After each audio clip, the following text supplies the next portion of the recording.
Hey guys, welcome to my channel. My name is Ambrose, and today we're going to be starting a new series called How to Score Study. In this video, I'm going to give you a few steps to get you started, and then we're going to dive into Brahms's Opus number 13, Begrabnisgesang, and we're going to break that down bit by bit. So let me give you the first 5 or 6 steps that I start out with when I sit down to score study. One is I find a piece that intrigues me. It could be something I stumble across in my own personal studies. It could be something recommended by a teacher or professor. Maybe you're diving into a specific composer or era. Number 2 is find the score. You could either purchase it online, or IMSLP is a great resource, particularly for older music that is not in the public domain. Number 3, find the text.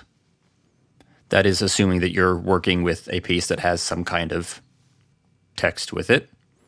But do not underestimate the text, and make sure that you can find a nice English translation. Number 4 is grabbing your pencil and 3 to 4 colored pencils. Number 5 is, again, if we're working with text, I will write the English translation above the original language text. Number 6, I do a standard analysis, Western music theory, Schenkerian analysis. I'm not looking to get bogged down in the details or get confused by a certain chord or chord change. I'm trying to get the broad picture of things. Meaning, what keys are we mainly working in? Where are we modulating to? Big picture stuff like that. When I do the analysis, typically I'm not sitting there in front of the music. I will go podcast, watch TV, spend as much as a whole day, several days, analyzing a big piece of music before I come back and actually listen to it and put it all together. Okay, now that we're all ready, the score's marked up, we have a general sense of what's happening. Now we're going to go back to the recording, listen through, and dig into it deeper. So that's what we're going to do now. We are going to start analyzing the Brahms Opus number 13. It's the Begrabnisgesang for choir and wind instruments. And here we go. A little bit of information about the piece. It was written by Brahms in 1859. The score calls for 2 oboe, 2 clarinet, 2 bassoon, 2 horn, 3 trombone, tuba, timpani, and mixed choir. You will notice that taped to the front of my score is the text. And look at the text, how it sits on the page. There are 7 stanzas, and that is going to come up later. All right, so I have the piece pulled up in front of me, and the first thing I note is the tempo di marcia funebre.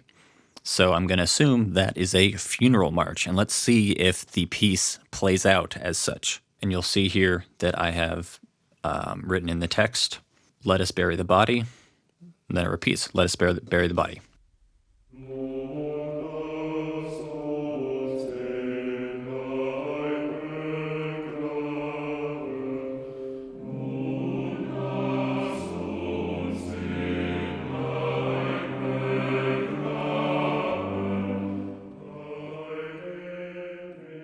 So here's the thing. Notice I didn't keep going.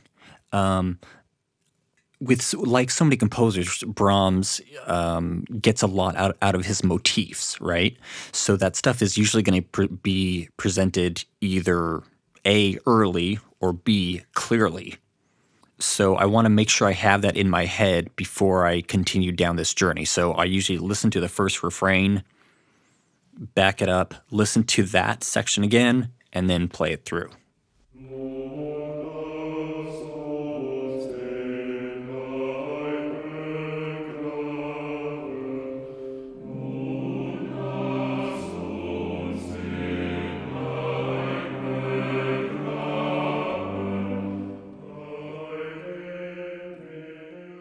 The thing I notice on the second pass through is the text painting is very rich. Let Us Bury the Body is in the lowest voice in the bass section, which starts a piece out with a gravitas, a weight to it. Okay, but he doesn't stop there. Let Us Bury the Body. He repeats it, but now it's filled out with the tenor and the alto voice of the choir. And on this first page, you can start to see my analysis here.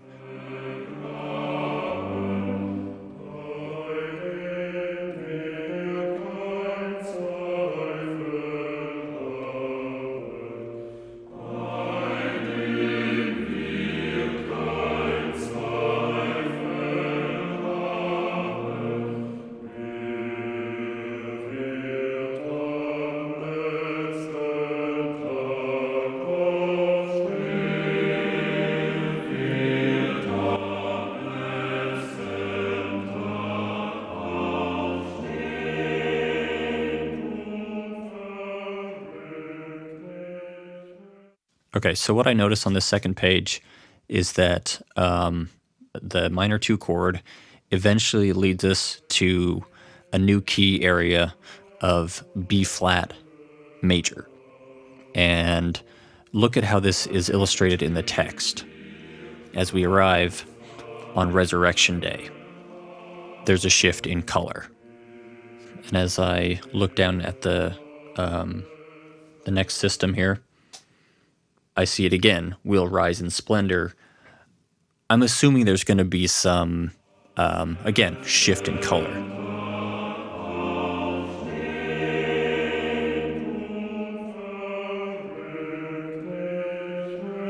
Right here.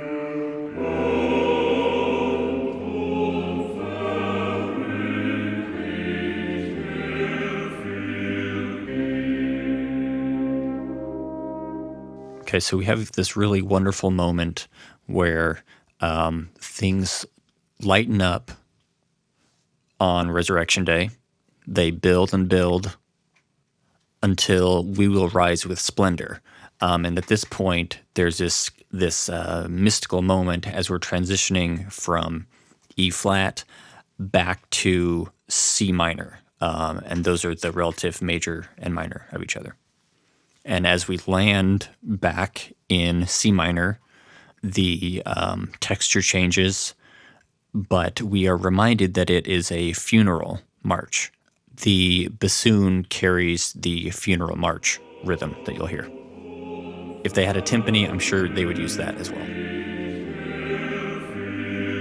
Listen for the interplay between the French horn and the 2 tenor trombones and the high oboe laced on top.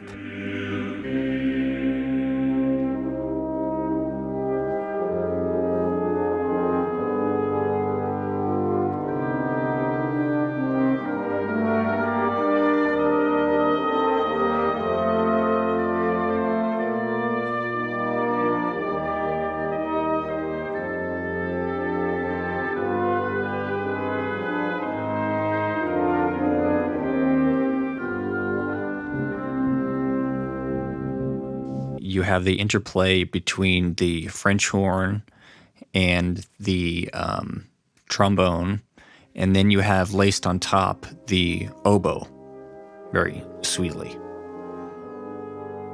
And then it kind of drifts from this very minor feeling. By the end of the system, it opens up, and you have a deceptive cadence, which leads you to A flat. So you meaning you're expecting to have a normal 1-5-1 cadence, but the 6 cadencing from 1 to 6, again, it opens you up, and it has a sense of magicalness, especially in this case because the 6 is major. So you've now landed on a major chord rather than landing back on the C minor. And in this case, it allows him enough room to, again, deceive you into something magical, but then have 2 measures to wind back down into the beginning of the new section, which is going to be back in C minor and back to putting the focus back on the chorus. All right, we're now looking at the second stanza.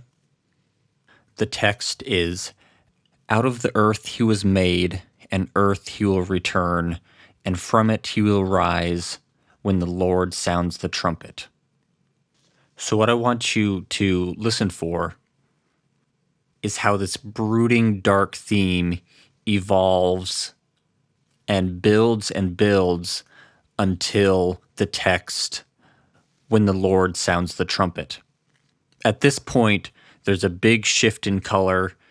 It's an exciting moment, and listen to how the French horn has this massive blaring horn call, illustrating the text about the trumpet.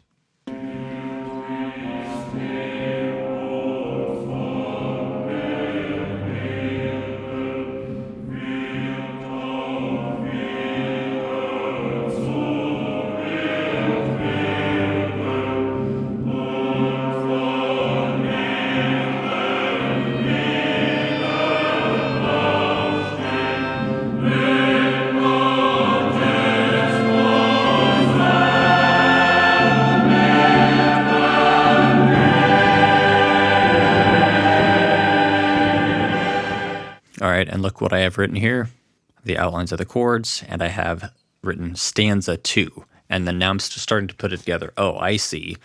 I'll bet this is going to be a game where he gives us 1 or 2 stanzas, and then it's interrupted by this,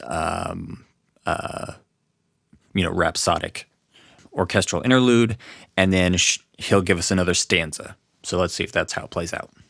Okay, so let's go through this section. Now, he did bring in the timpani again to signify the funeral march. Out of the earth he was made, and the earth he will return. So we have this kind of plodding, relentless, repeated rhythm in the low voices, and doubled by the trombone as well.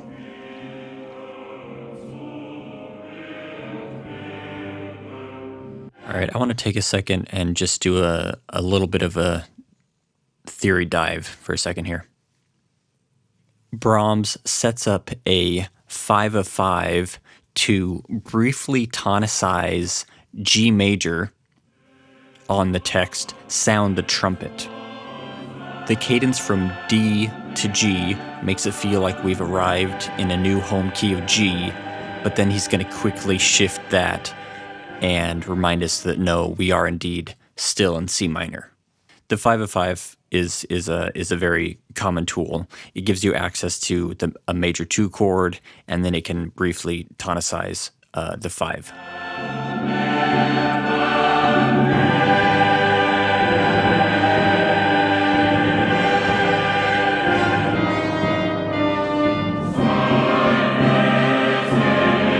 And with that, we have this big blaring French horn call, signifying the sound of the Lord's trumpet.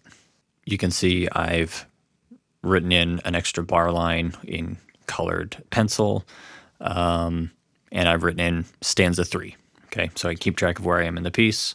At this point, I may start penciling in the time code, meaning like if you find a recording that you really like, I would stick with that one and write in the times. If it's a 15-minute long piece, you may get lost and you may have to backtrack further than need be. All right, let's take a look at these 4 measures.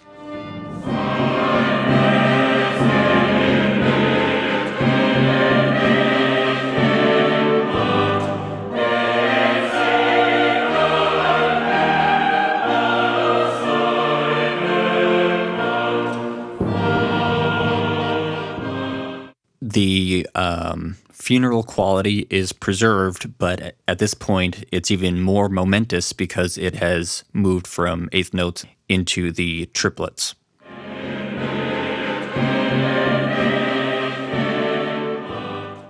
Okay, in this section, he again brings back the E flat major relationship. We play around with B flat major a little bit. The whole phrase is, his soul lives forever in God, who wishes his mercy. And now this section has swept it clear of all sin and evil. So hopefully by now you've noticed that Brahms' text painting is just fantastic. And what that means is text painting just refers to kind of describing what's happening. If you're singing about going up, up, then the notes in the scale would be going up. If you're singing about going down or the darkness or whatever, then maybe you would be singing in a low register or something like that.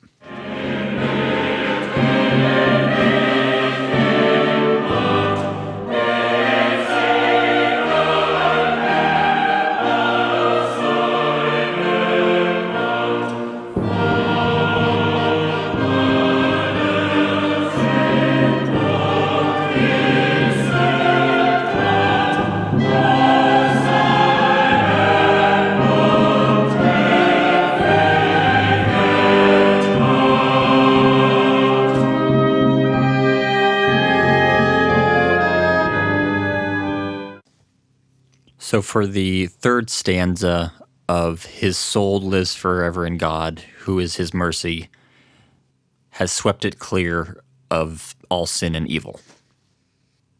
Through this stanza, again, Brahms demonstrates the relationship between C minor and E flat major. The E flat major representing the clearing of all sin. Brahms often uses this relationship of thirds, but by the end of the stanza, we are back in C minor before our next orchestral interlude.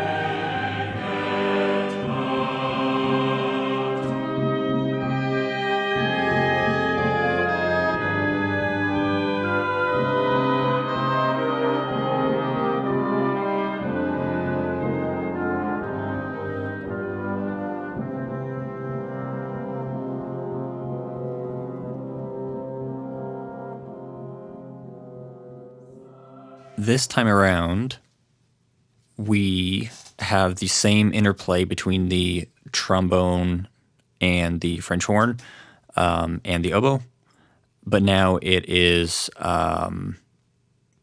we've now added the clarinet. And you'll see I've written the time code, 354. This is the fourth stanza, and I've underscored major. And the first thing that I'm going to notice is it's a complete change in texture than we've seen before.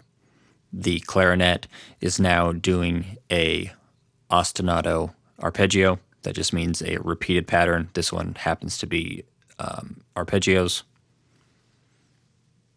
All right, for this section, the text is, his work, sorrow and misery, has come to a good end. He helped carry the Lord's burden, has died, yet is still alive.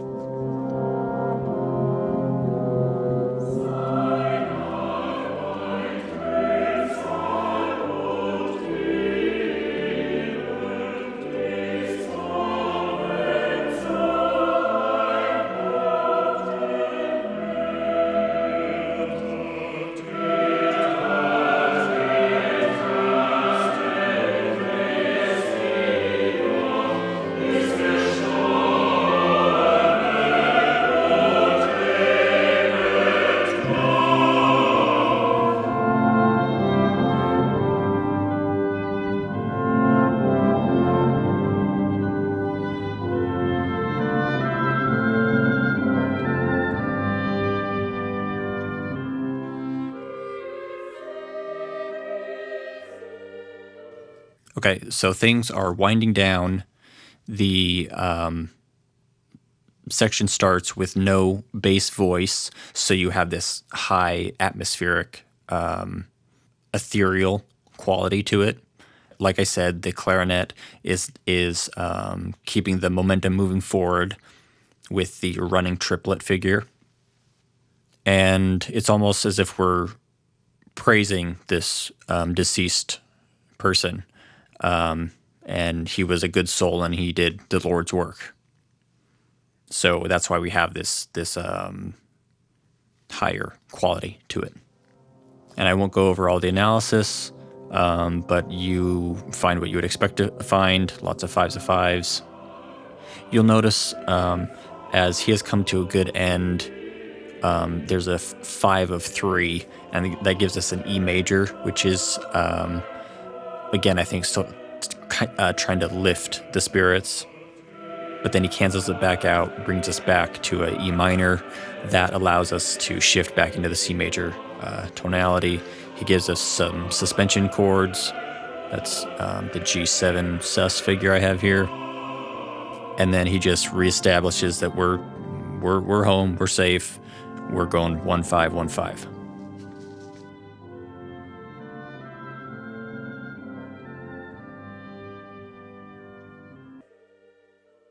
Okay, so we have this beautiful interlude featuring the oboe, and that sets us back up for stanza number 5.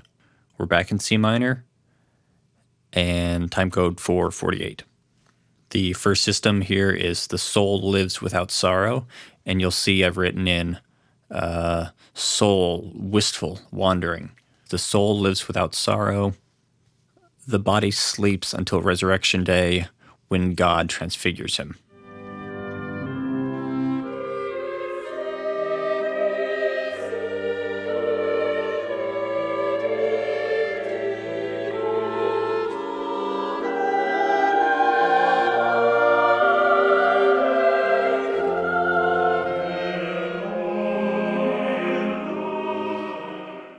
Notice how Brahms is trading the line by line between the soprano and the alto.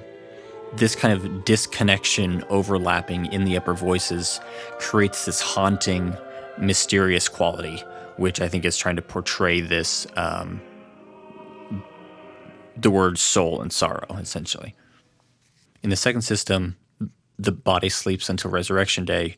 We've taken the same idea, but now we're trading between the tenor and the bass in the choir. Body, that represents earth, weight, so he's putting it in the lower voices.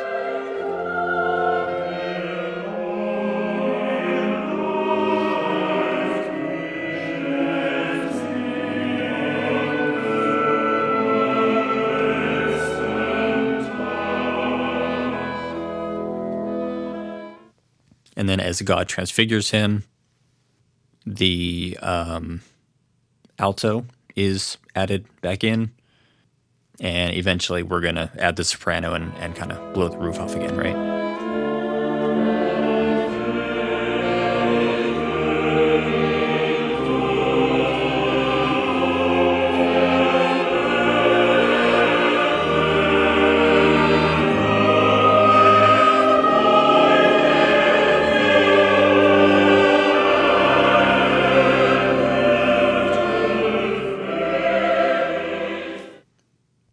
Okay, so this next text is essentially God transfigured him and give him eternal bliss. And you can hear that in the music that it's quite a pastoral, melancholy scene he's setting here.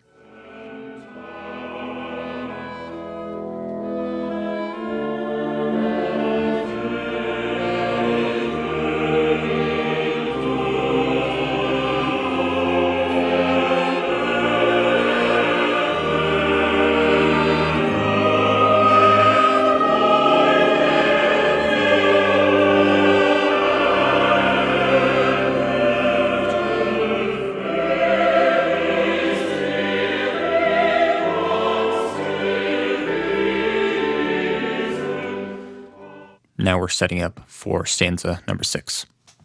Here he was weighed down with fear, and there he will be at ease.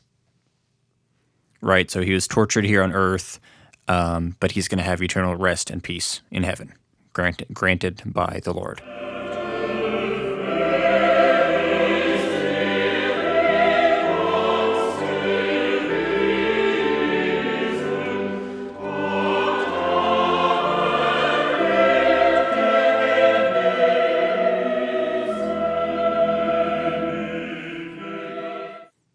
And remember I said this is probably going to ramp up into the soprano, and that's what happened here. We bring in the soprano because now we're in this delicate, peaceful quality, and the bass voice drops out by the end of the stanza here. By the end of the first measure in the lower system.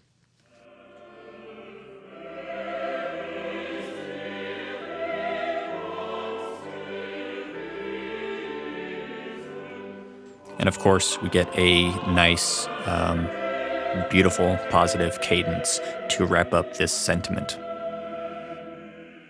Now with the full choir, in eternal peace and happiness, radiant like the brilliant sun. So we're going to expect more of this major pastoral music.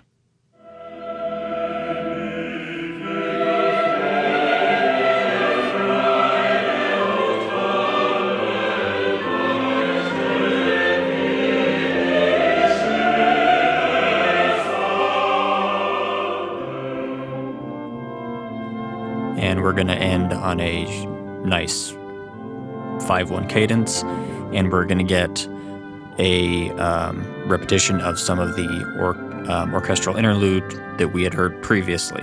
I didn't double check, but I'm going to assume that this is even more fleshed out, meaning the chords could be fuller, the instrumentation could be changed. This is just a good way to bring in familiar material, but keep evolving it each time that it's represented. And that sets us up with a nice cadence for stanza number 7. The first thing I notice is that it is back in C minor, and it is the exact music that we heard at the beginning of the piece, except it's in a different voice. It's not in the bass voice. It's in the alto.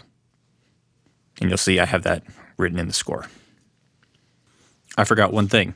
The alto in this case is actually backed up by the some of the wind section.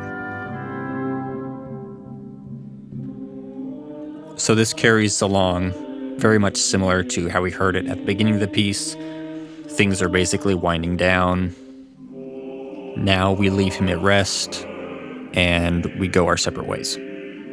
Okay, so let's take this last stanza altogether.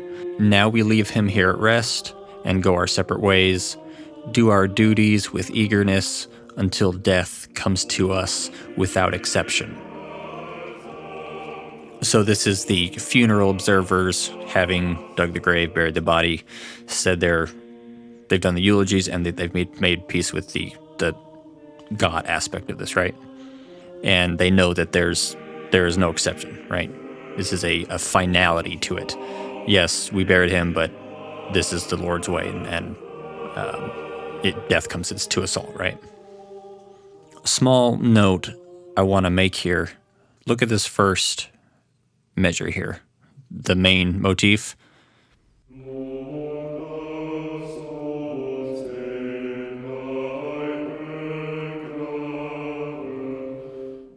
I think it's important that you learn how to take implied harmony out of melodies. For instance, if you look at a Bach cello suite, it's all melodic material, right, for the most part. Other than the double stops. But there are harmonic implications within that, if through the use of arpeggios or whatever. So the point is, this B natural here is used to reinforce that we are indeed in C minor, and that's implying that is part of the 5 chord, G, B natural, D. So just with one note, he's telling you, hey, this is a 5 chord, leading you back to 1, and he does that within the very first measure of the piece, and it's reinstated here as a grounding mechanism, right? I don't have much to say about this last stanza. I think it pretty much speaks for itself. It's telling you we're winding down, we're going home for the night, the music is settling down. It's not drifting all over into extraneous keys. It's staying pretty much where you expect it to stay. Looks like it dips into the E major area again one last time. And this is during when we do our duties portion of the text. So one last little text painting, and then we get a nice, brilliant cadence at the close.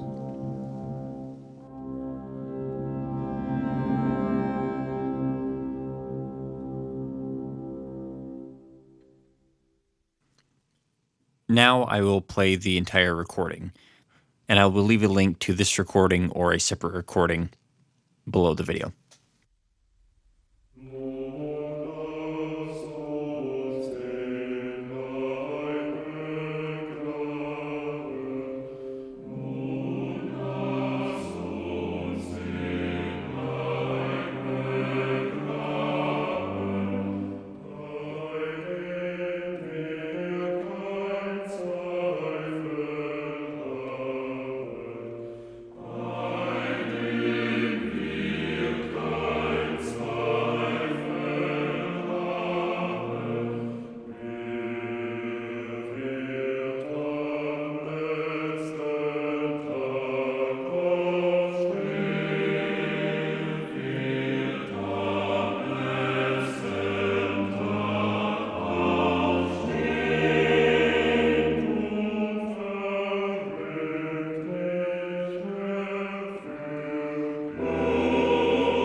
I hope that was helpful in how I break this stuff down. If you're someone that's really into the analysis, you can do that. You can ask me questions about the analysis. But this is how to get your feet wet, right? I'm hoping this will be beneficial to you, and I'll be putting together some more videos, and we can talk about more ways to better your score studying skills.